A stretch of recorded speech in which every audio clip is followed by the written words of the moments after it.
Donc réception cette semaine du KS, donc de 0 leader avec donc 0 leader, l'extension sur la Chine, l'extension sur les trainees, donc les recrues, les jeunes, l'extension sur les As. Donc on a déjà en bonus une surcouverture pour mettre sur la boîte en japonais. Donc belle boîte comme toujours, avec donc le tableau, la carte de jeu, donc la mer, une île au milieu, les deux paquets de cartes et bien sûr le tour de jeu comme habituel, donc du carton fort, même qualité que d'habitude. Le livre de règles que j'ai commencé à potasser. Donc on a donc toujours même qualité que d'habitude. Donc cette fois par contre on a 2 dés qui sont avec la face du 0, du KS. Donc les mêmes choses que d'habitude dans la série. Voilà. Donc les nouveaux pions que je découvre parce que je ne connaissais pas du tout j'avais pas avant Corsair Leader. Résumé. Avec une règle, ils expliquent aussi donc toutes les règles habituelles. Là, donc une page sur les règles de l'extension As, donc qui était en plus de la boîte de base, et les règles de l'extension Trainees Rookie. Et on a donc les types d'avions pour la navale japonaise et l'armée de l'air. Et un AP10 justement, très intéressant, c'est pour ça que j'ai aussi pris Corsair Leader, où on peut jouer les deux en même temps, Corsair et Zero Leader, où les deux s'affrontent l'un contre l'autre. Un tableau sur les cibles, alors je sais pas à quoi il correspond, si c'est par rapport aux deux jeux en même temps, je pense. Voilà. Ensuite donc les missions. Donc 41 île de Wake, 41 les Philippines. Donc chaque mission a un niveau de difficulté. Pearl Harbor, donc côté bien sûr japonais. Mer de Corail en 42. Midway, donc le gros affrontement de porte-avions. Guadalcanal. Bataille de Santa Cruz, je connais pas trop cette bataille. Port Moresby. Nouvelle-Géorgie, donc là en 43. Nouvelle-Bretagne en 43. Donc l'année est ultra importante pour quand on piochera les bandits. Rabaul en 44. La fameuse bataille du golfe de Leyte, la plus grosse bataille navale de tous les temps. Luzon, donc une autre île des Philippines. Okinawa, donc au Japon. Et la défense du Japon. Donc on a ensuite donc des aides de jeu, donc aussi en feuille cartonnée. Les termes, les mots-clés qui sont sur les avions. Les compétences de pilote qu'on peut acheter avec l'expérience. Et une référence. Donc les autres sont recto. Mais ça, les recto verso pour jouer avec Corsair Leader. Donc un côté où c'est les 0 qui attaquent contre les corsaires qui défendent. Et l'autre côté, c'est les 0 qui défendent contre les corsaires. Une grosse feuille de référence bien cartonnée, de la même taille que le plateau de jeu, sur les combats aériens. Donc on a toujours bien sûr notre feuille de campagne avec les pilotes, leurs compétences, vu qu'on peut en acheter. On va en avoir de base, l'XP gagné, le cool, et puis les différentes missions qu'on fait, et puis les avancements de la campagne en bas. Alors, les pions. Total de 11 planches. Donc, bombe de 250, 500, 1000 kg. Ainsi que donc des avions suicides, le Oka, des kamikazes, des marqueurs pour les nouvelles règles avec les japonais, donc des marqueurs aussi pour les dégâts d'avion, et la maintenance qui a été rajoutée. Et de l'autre côté, alors surprise, c'est que les bombes ont de côté recto et verso les mêmes tailles, donc 250, 500, 1000. Il n'y a pas de changement comme il y a dans Corsair. Donc tous les pions d'armement sont les mêmes recto verso.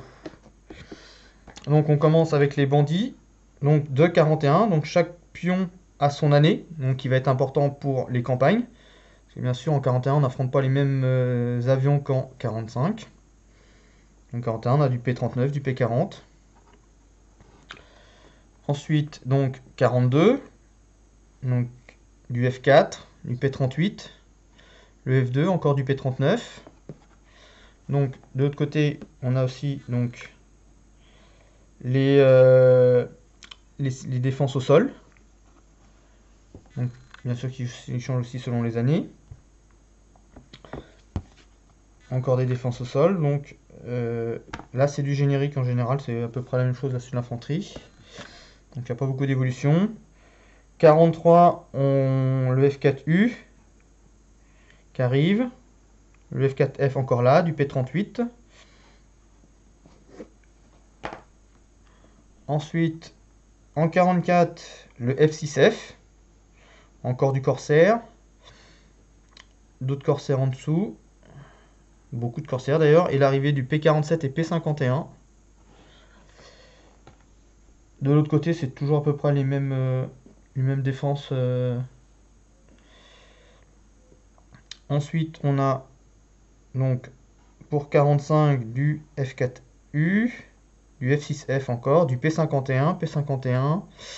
Voilà, il n'y a pas de nouveaux avions sur celui-là. Et de l'autre côté, donc on a toujours les mêmes défenses.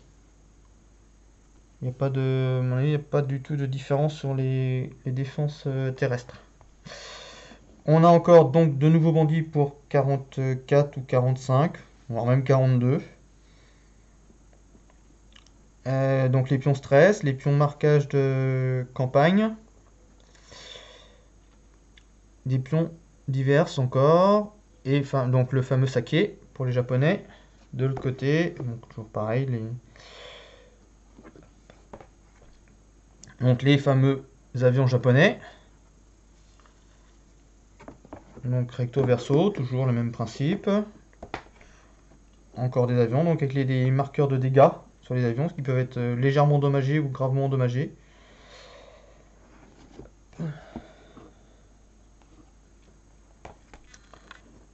Donc encore du bandit, donc du SB2C, donc qui doit être de toute année sur la ils n'ont pas d'année. TBD, donc ça c'est des avions embarqués. Et en bas, on a du B29, du B17, du B26. Voilà, donc les mêmes choses de l'autre côté. Hop. Et de la défense spéciale donc pour des sites. Avec du canon de 40 mm, du canon de 3 pouces, des mitrailleuses lourdes, du canon de 20 mm. Donc ils sont un peu plus spécifiques que l'autre où c'est juste de l'infanterie. Du canon de 90. Donc nos marqueurs de compétences. Et de l'autre côté, donc encore d'autres. On en retrouve les mêmes. Alors, donc les 2D avec le 0. Donc bien sûr j'ai ouvert les avions et je les ai triés par type. Donc on commence par hop, les sites. Donc ça ce sont les événements. Les cartes d'événements. Donc on pioche pendant la mission. Alors la mission justement, donc les cartes de cible. Donc qui ont chacun un numéro et on piochera, on mettra dans le paquet les numéros qui correspondent à la campagne et ça sera notre pioche de mission. Donc on a aussi bien des sites terrestres, des cibles navales, des missions de reconnaissance.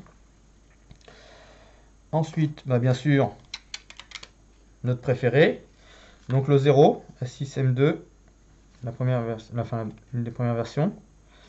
Donc à chaque fois toujours 3 pilotes par 3 cartes par pilote, je veux dire. Donc on a aussi donc la deuxième version du 0 qui se cache. Voilà. Le A6M5. Donc il y a une carac un peu différente. Ah, donc il doit être meilleur. Donc toujours les 3 cartes à chaque fois. Donc on en a beaucoup dans chaque. Ces deux types là. Donc à chaque fois avec l'année bien sûr. Donc 40-45 et 44-45 pour le A6M5.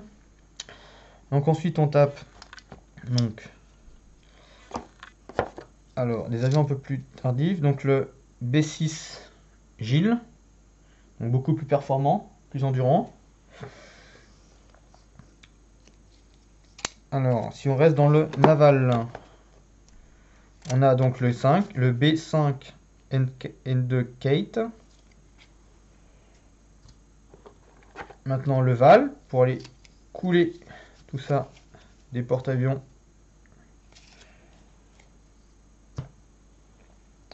Donc, en terrestre, on a donc le KI-43, qui à l'époque était plus connu et plus utilisé que le 0 par les Japonais.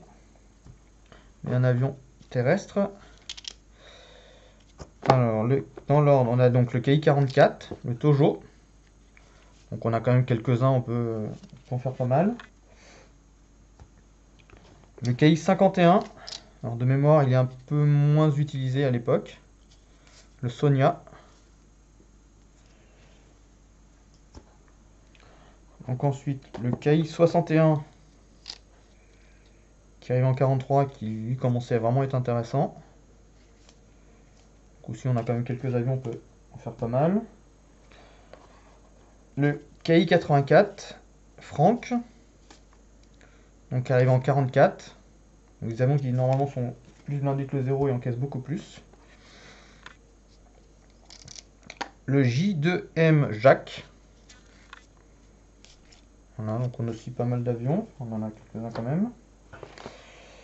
Le NIKJ Georges, donc aussi un avion de 44.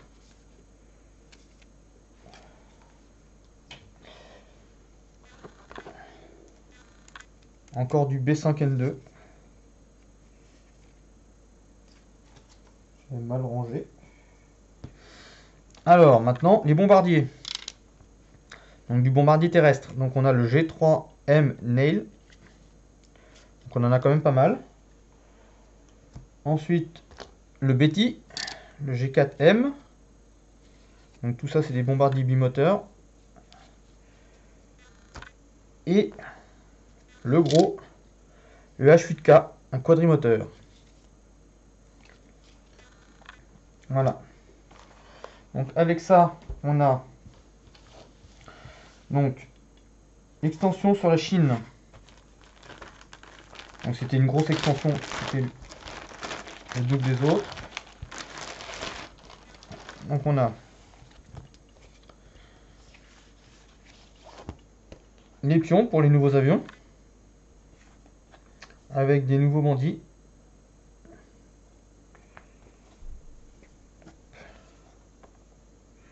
Donc on a donc des avions en plus, des bandits, les sites. Encore donc là, on a d'autres bandits.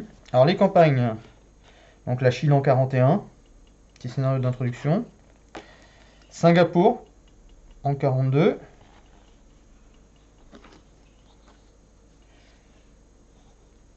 Burma, donc toujours en 42.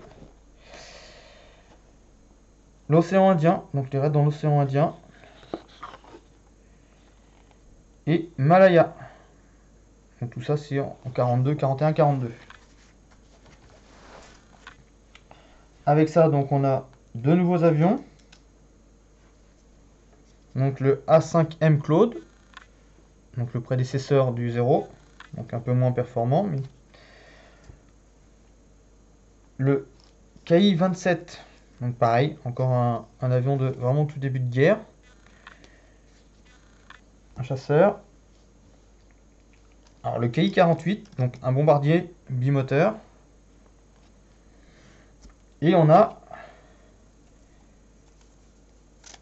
des cibles en plus, donc qui vont représenter plus la Chine. Pont, usine, usine, portuaire. Voilà. Ensuite avec ça, donc du coup on avait donc une extension avec que des cartes.